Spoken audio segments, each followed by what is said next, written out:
Previous year questions of reinforced cement concrete.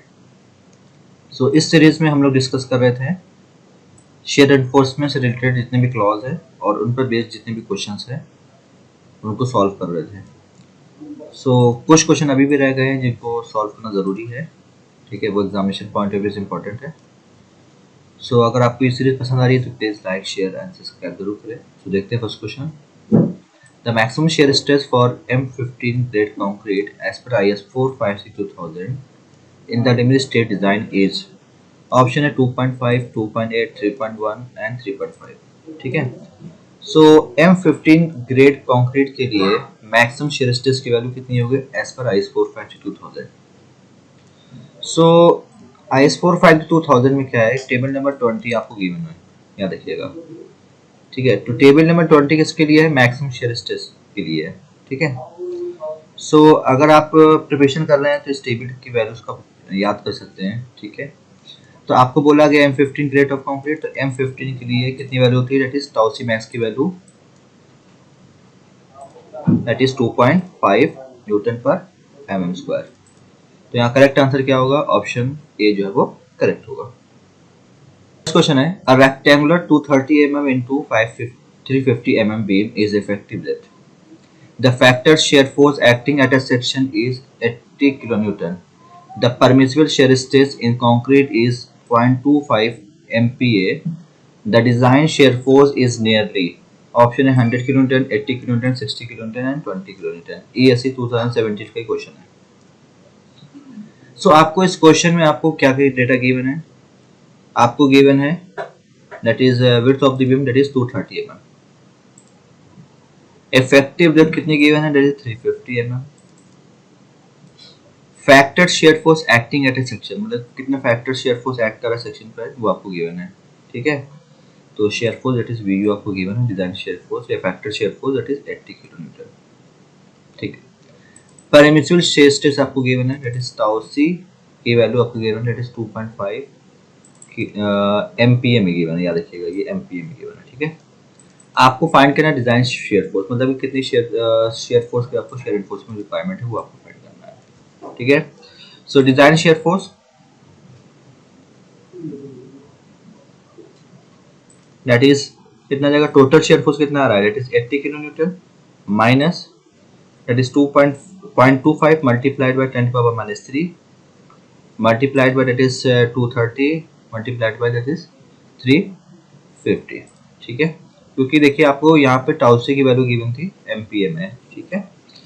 सो इसको solve करेंगे तो 80 माइनस 20 तो इसको सॉल्व करेंगे तो ये वैल्यू आएगी दैट इज 59.875 kN। मतलब कि अगर राउंड ऑफ करेंगे तो कितना आएगा, 60 kN। यहाँ पे करेक्ट आंसर क्या आएगा, ऑप्शन सी जो है वो करेक्ट होगा। नेक्स्ट क्वेश्चन है, shear span is defined as the zone where, option आपको गिवन है ESE 1995 में क्वेश्चन आया है। तो शेयर स्पैन के लिए आपको याद रखिएगा, तो शेयर स्पैन क्या होगा, द जोन वेयर जहाँ पे शेयर फोर्स जो आपको कांस्टेंट होता है उसको बोलते हैं दैट इज शेयर स्पैन, ठीक है। तो शेयर स्पैन की कंडीशन क्या होती है, जहाँ पे शेयर फोर्स आपका कांस्टेंट हो, याद उसको याद रखिएगा, तो दैट इज ऑप्शन सी जो है वो करेक्ट होगा। नेक्स्ट क्वेश्चन है, spacing of share स्टीरअप in RCC rectangular beam is, option है kept constant throughout the span, decrease towards the center of the beam, increase the ends and increase the towards the center of the beam। UPPSC AE 2004 and 2013 में question पूछा गया है। देखिए share स्टीरअप हम क्यों provide करते हैं, पहले तो ये, और फिर इसकी बात करेंगे इसकी स्पेसिंग की।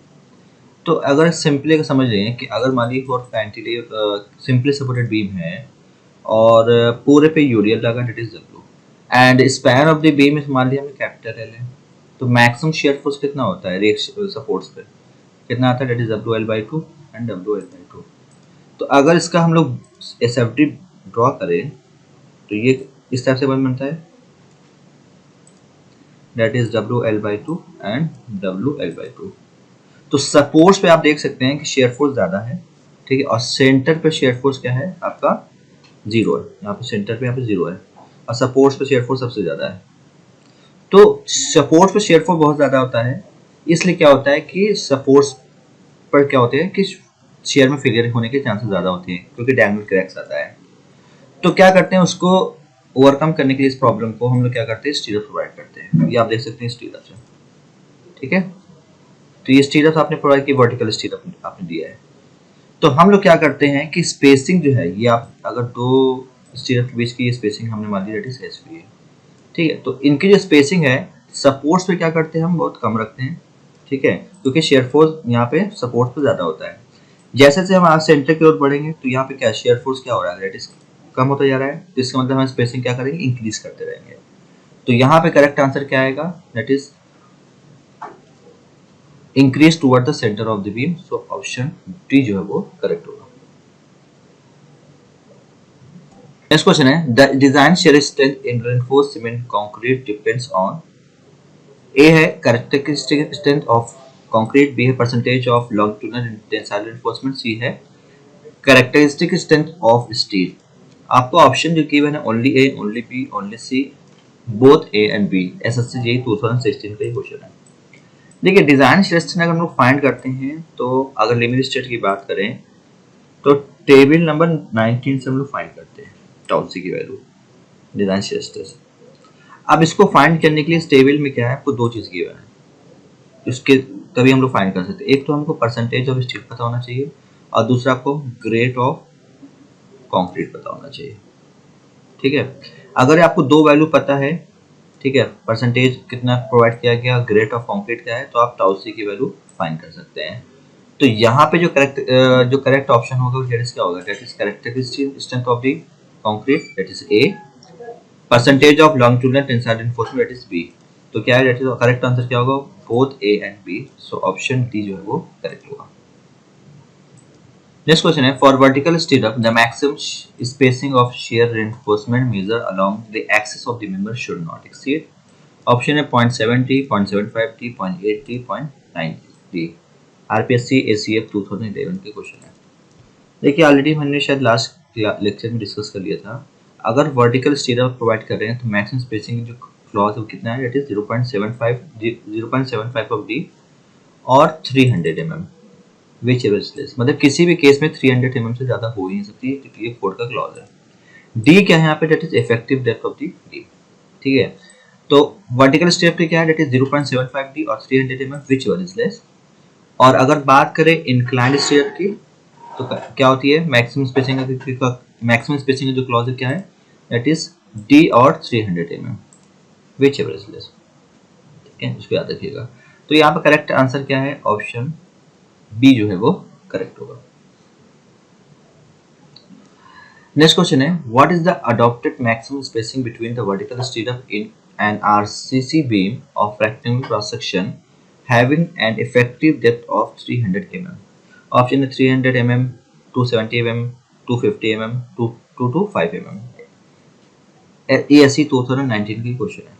अब देखिए इसमें आपको मैक्सिमम स्पेसिंग की बात कर रहा है, वर्टिकल स्टीरअप की बात कर रहा है। तो वर्टिकल स्टीरअप की कंडीशन क्या होती है, दैट इज 0.75 डी और 300 mm which ever is less, ये कंडीशन होती है, ठीक है। अब देखिए आपको इफेक्टिव डेप्थ कितनी गिवन है, 300 mm।